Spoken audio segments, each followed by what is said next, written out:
ધોરણ 10 માં આજે સામાજિક વિજ્ઞાનનું પેપર હતું પ્રી બોર્ડનું. તો આજે આપણે એનું સોલ્યુશન જોવાના છીએ. અને વિદ્યાર્થી મિત્રો, હું તમને જણાવી દઉં, કાલે મેં 3 વિડીયો અપલોડ કર્યા હતા.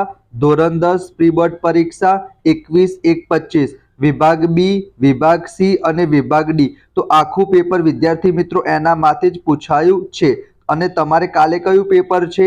વિજ્ઞાનનું પેપર છે. તો આજે પણ વિદ્યાર્થી મિત્રો હું 4 વિડીયો અપલોડ કરીશ, વિભાગ બી, વિભાગ સી, વિભાગ ડી અને વિભાગ એ. તો કાલનું પેપર પણ વિદ્યાર્થી મિત્રો એનામાંથી જ પૂછાશે. તો તમારે શું કરવાનું છે? ફટાફટ ચેનલને સબસ્ક્રાઇબ કરી દેજો. તો સૌથી પહેલા વિદ્યાર્થી મિત્રો વિભાગ એ, એના આપણે આન્સર જોઈએ. તો અહીંયા તમે જોઈ શકો છો, જે તમારો પહેલો જોડકો હતો એમાં વિદ્યાર્થી મિત્રો ઓપ્શન નંબર ડી આવશે, બરાબર, જે તમારું 5 માર્ક્સનું પૂછાય છે. એના પછી ટ્રુ ફોલ્સની આપણે વાત કરીએ તો એના પણ આન્સર વિદ્યાર્થી મિત્રો અહીંયા તમે જોઈ શકો છો. તમારો સમય ના બગડે એના માટે તમે સ્ક્રીનશોટ લઈ લેજો, બરાબર. એના પછી જો આપણે ખાલી જગ્યાની વાત કરીએ તો અહીંયા તમે જોઈ શકો છો, રાષ્ટ્રીય લઘુમતી આવશે. ATTF બળવાખોરી સંગઠન ત્રિપુરા રાજ્યમાં કાર્યરત છે. સૌથી મોટો કાવ્યગ્રંથ મહાભારત આવશે.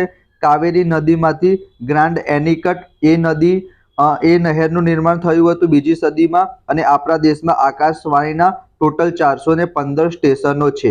તો વિદ્યાર્થી મિત્રો આ તમારી 5 ખાલી જગ્યાઓ, એના પછી ઉપરના 5 ખરા ખોટા, એના પછી 5 માર્ક્સના જોડકા, એટલે કે 15 માર્ક્સ થયા.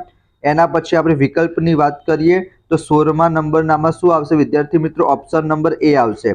એના પછી 17મા નંબરનો આન્સર જે પણ વિદ્યાર્થીને ખબર હોય કમેન્ટમાં જણાવજો, બરાબર. 18મા નંબરમાં શું આવશે? 8% જવાબ આવશે. 19માં વિદ્યાર્થી મિત્રો ઓપ્શન નંબર 1 આવશે. એના પછી મેં તમને હમણાં જ કીધું, કાલે તમારું પ્રી બોર્ડનું પેપર વિજ્ઞાનનું છે. તો વિભાગ બી, વિભાગ સી અને વિભાગ ડી, એના મોસ્ટ ઇમ્પોર્ટન્ટ પ્રશ્ન હું તમારી સાથે શેર કરીશ. હમણાં 1-1.5 કલાકમાં વિડીયો આવી જશે. તો એનામાંથી જ તમારું કાલનું પેપર આવશે. તો ચેનલને સબસ્ક્રાઇબ કરી દેજો. બોર્ડ માટે પણ મોસ્ટ ઇમ્પોર્ટન્ટ પ્રશ્ન હું તમારી સાથે શેર કરવાનો છું, બરાબર. ચલો, તો અહીંયા તમે જોઈ શકો છો, આજની તો વાત આપણે કરી દીધી. એના પછી ભારે વાહન ચલાવવાનું લાયસન્સ તમને ક્યારે મળશે? જ્યારે તમારે 20 વર્ષ પૂરા થશે. એના પછી 1-2 શબ્દમાં આન્સર પણ તમે જોઈ શકો છો, કોંકણ રેલવે છે એ બધા, બરાબર. ચલો, જો આપણે વિભાગ બી ની વાત કરીએ તો મેં તમને કાલે આ બધા જ પ્રશ્ન કીધા હતા. મેં તમને કીધું હતું કે કોઈ પણ એક ગુફા 100% પૂછાશે. નિર્વનીકરણ વાળો મેં તમને કીધો હતો, બરાબર. એના પછી કાપડ ઉદ્યોગ વાળો છે, તમને આ પારિભાષિક શબ્દો વાળો આ વિભાગ બી છે. વિભાગ સી ની વાત કરીએ આપણે તો અહીંયા મેં તમને કીધું હતું કે મહિલાનો એક પ્રશ્ન 100% પૂછાશે. જમીન ધોવાણ અટકાવવાના ઉપાયો છે. એના પછી પર્યાવરણની સુરક્ષા માટેના પગલાં, આ ગ્રાહક મંડળોની ભૂમિકા સ્પષ્ટ કરો, બરાબર. આ બધા જ પ્રશ્નો મેં તમને કાલે કીધા હતા.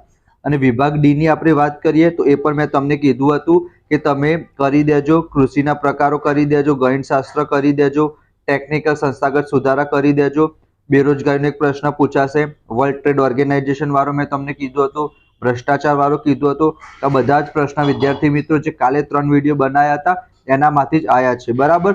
અને આ તમારો જે નકશો હતો એ પણ તમે જોઈ શકો છો. દાચીગામ જમ્મુ કાશ્મીર મેં તમને કીધું હતું. એક જમીન વિશે મેં તમને કીધું હતું. રબર ઉત્પન્ન કરતો એક પ્રદેશ અને લોખંડ પોલાદનું તમારે નામ લખવાનું છે.